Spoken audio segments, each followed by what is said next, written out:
Hello and welcome to Minimal Sizzle. Have you ever wondered why your life feels quieter than most? Why some people seem constantly surrounded, group chats buzzing, social calendars packed, while your phone barely lights up? At first, it can feel like something's missing. Loneliness creeps in and whispers, "You're falling behind."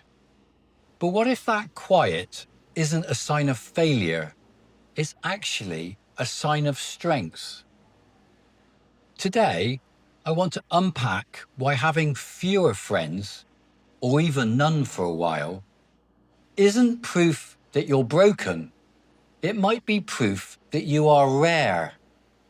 Stay with me to the end, because what I'll share in the final reflection could completely change the way you see solitude.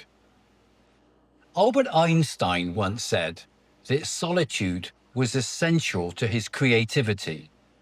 He needed silence, space to think and breathe. The Stoic philosophers taught the same thing long before him.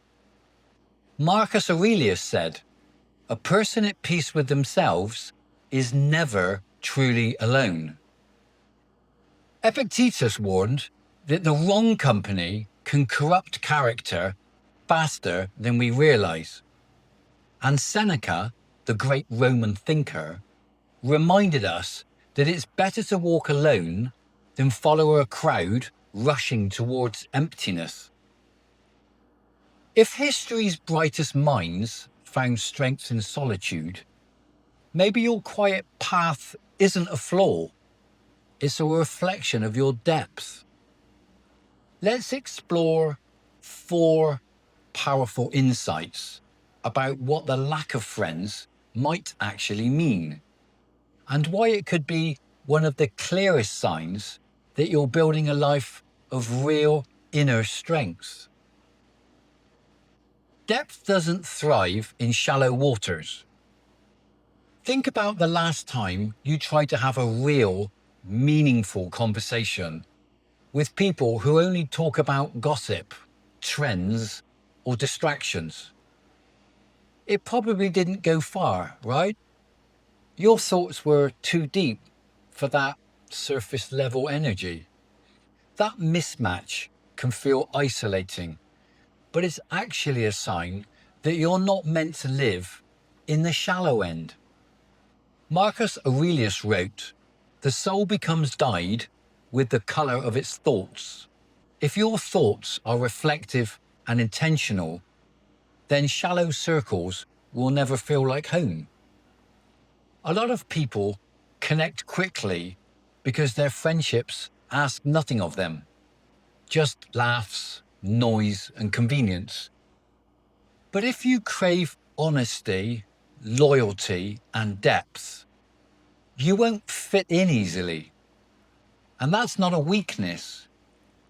That's your frequency being too refined for background noise. Being rare means you can't be everywhere at once.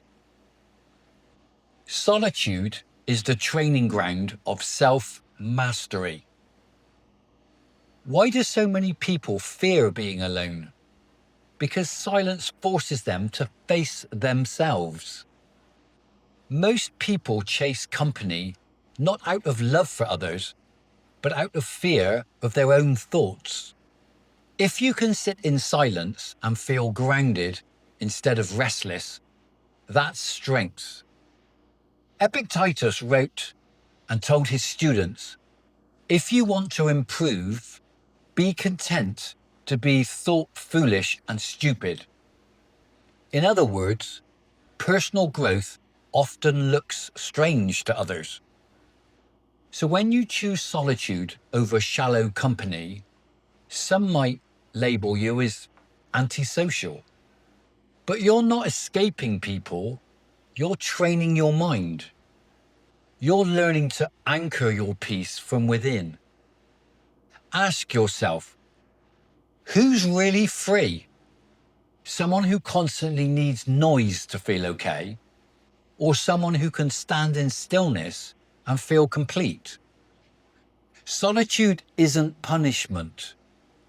It's merely practice. Now, quality will always outweigh quantity. Picture two tables. At one, 20 people laugh loudly, trade small talk, and scroll through their phones between jokes. At the other, there's just one person beside you, and every word feels real. Every silence feels comfortable. Which table would you rather sit at? Seneca wrote, "Associate with those who make you better, and welcome those you can make better." The value of friendship isn't in the number of people around you or the amount of friends you've got on Facebook. It's in the nourishment it brings. One loyal, genuine friend can bring more light than 100 casual contacts. So if your life looks quiet right now, don't see that as emptiness. See it as clarity. You're filtering your environment. You're choosing not to spend your energy on connections that drain more than they give.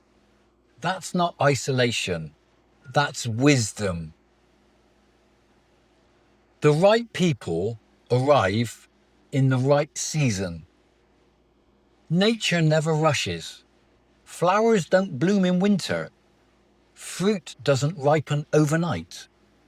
Yet we expect the right friendships to appear instantly, on demand, like everything else in life.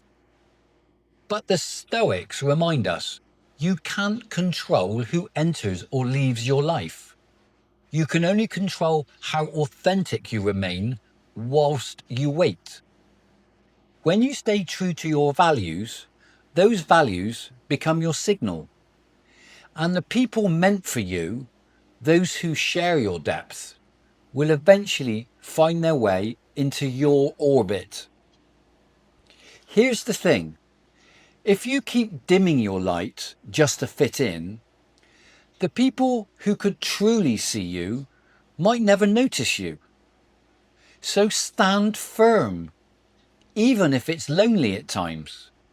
Because when you stay authentic, you become visible to the right eyes, open to the right hearts, and aligned for the right friendships to form.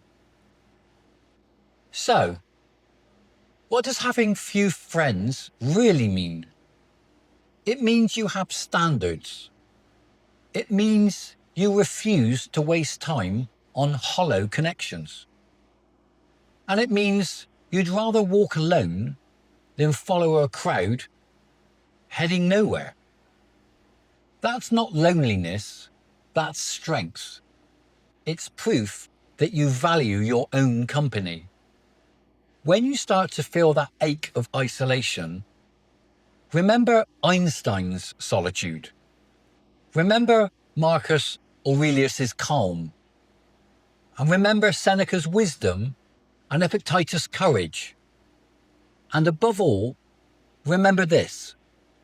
Great souls are rarely understood at first. Depth attracts depth, but slowly.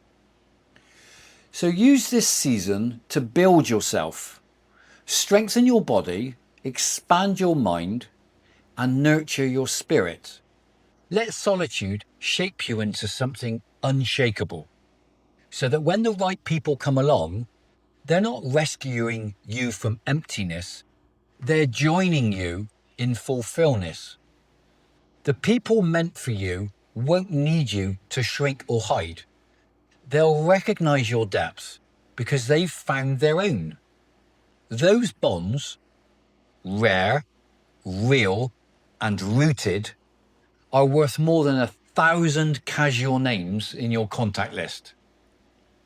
Your quiet life isn't proof that you're unworthy.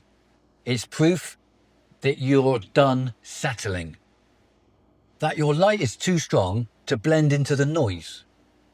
That you know peace in solitude is far better than chaos in company. You're not waiting for anyone. You're waiting for the right ones. So walk your path with dignity. Don't chase what drains you. Don't confuse being surrounded with being fulfilled, because it's not.